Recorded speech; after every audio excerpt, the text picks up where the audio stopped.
Hey, I'm going to be working on this. Actually, I got to buy the material to cover this in metal. I originally thought I was going to put this together for storage of alfalfa, but it turned into another event entirely. Stay tuned.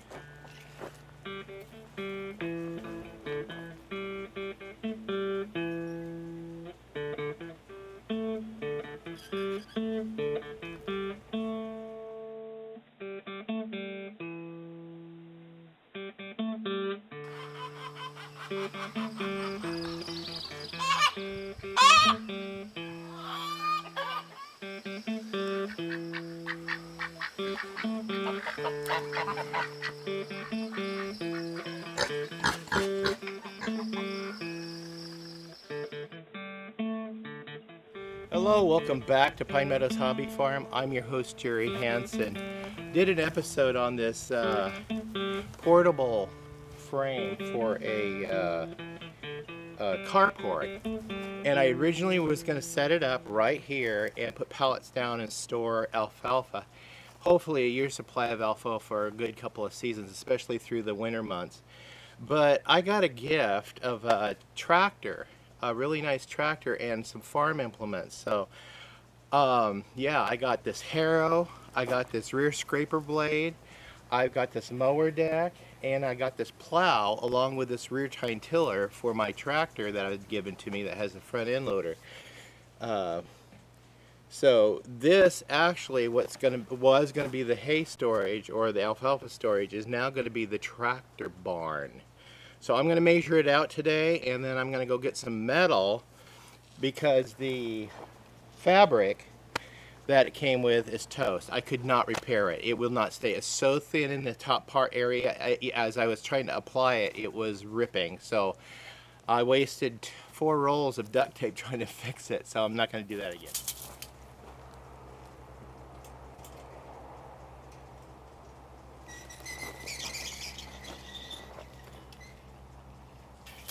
Okay, it's 6 foot span each. So that's 12 feet over and 6 feet length down each side and 12 feet across. So I know what size of sheet metal I need to find. I'm going down to Home Depot and I'm getting metal sheeting. So I'll be right back in a video second and we'll offload the metal. Okay, I went down to the hardware store and I was able to get these panels.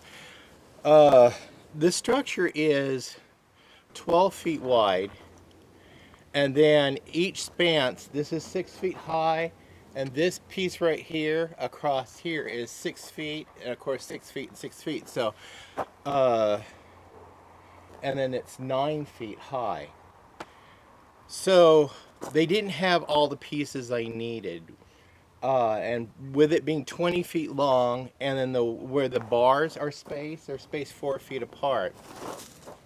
I can't handle 20-foot long pieces, so I opted to go with, uh, let's see, 12-foot long and 8-foot long. And that's what I have here is the 8 foot. So 12 and 8 is 20. So we'll just blend them together, and they're exactly long enough to be able to go and reach the posts that I need to secure them to. 2 10s, there's no post there, and I didn't want to bother with putting 2x4s up to marry them together. That's why I opted for the 8 foot joined, butted up against two or overlapping a little bit with a 12 footer. The sides are going to be red, and like you saw in the roof sheets, the top is going to be green. So for the top, I need 4 green 8 foot sheets, which I have. Now I need to go down and buy 4 green 12 foot sheets, and then my roof would be completed. For the sides, I'll need 4 8 foot red sheets and 4 12 foot red sheets, but I'm going to be totally closing the back.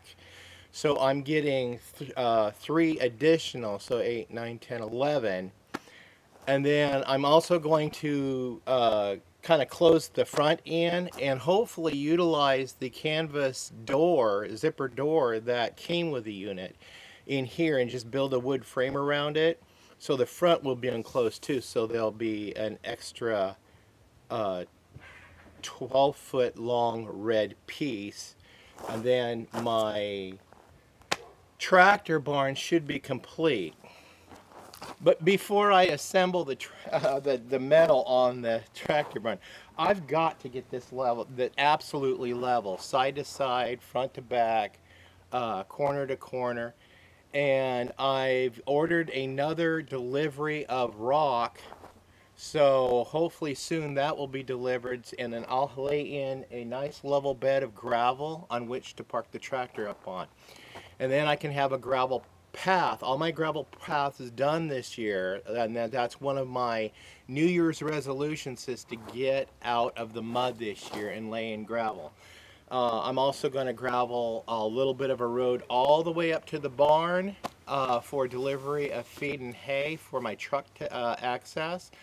And then a little bit of a gravel path here for the tractor. That way I'm not slipping and sliding around in the mud when I use the tractor, or if I ever need to use the tractor. I also have these auger type tie downs to anchor this into the ground, so another hurricane force wind like we had the other day will not blow this over and turn it into a big box kite. It will be well anchored into the ground. So I'm thinking of all the probabilities for this structure. I'm glad I have it. It was free. It was a gift. But unfortunately, the canvas material deteriorated in the sun, which is too bad. I wish they would make a more durable canvas material that would last more than 2 years. That's all it lasted. But at least I was not out any funds. I am purchasing all the metal for this, and that will be out of pocket. I may have to sell some livestock and downsize. I have to downsize for the year anyway, going into winter, like processing some, sending them to freezer camp. And what I'll do is I'll just sell some and come up with some funds to help pay for the material around here. Now, mind you, my subtitle on my show is not only just Pine Meadows Hobby Farm, it's also a frugal homestead. So we're trying to do things on the cheap to inspire and show others that they too can build a farm with recycled, upcycled, repurposed material and find creative ways to come up with revenue to buy the stuff that they can't acquire, keeping it cheap. So stay tuned for those shows. I'm your host, Jerry Hansen. Please subscribe, and once you subscribe, there's a bell icon. You can click that. That will alert you to new videos as I upload them. Also, clicking that share button, if you can, share my videos on your social media platforms, really helps promote the channel. Another thing that promotes the channel is give us a thumbs up and like the program. And also, check out the links I have below. There's some videos on how to build a cheap homestead on the cheap or free, and also how to find cheap land, how to find a cheap house, all of which I did and I demonstrate as hopefully as clearly as possible, so you guys too can achieve the same thing. Be safe, and always please be kind. Bye-bye.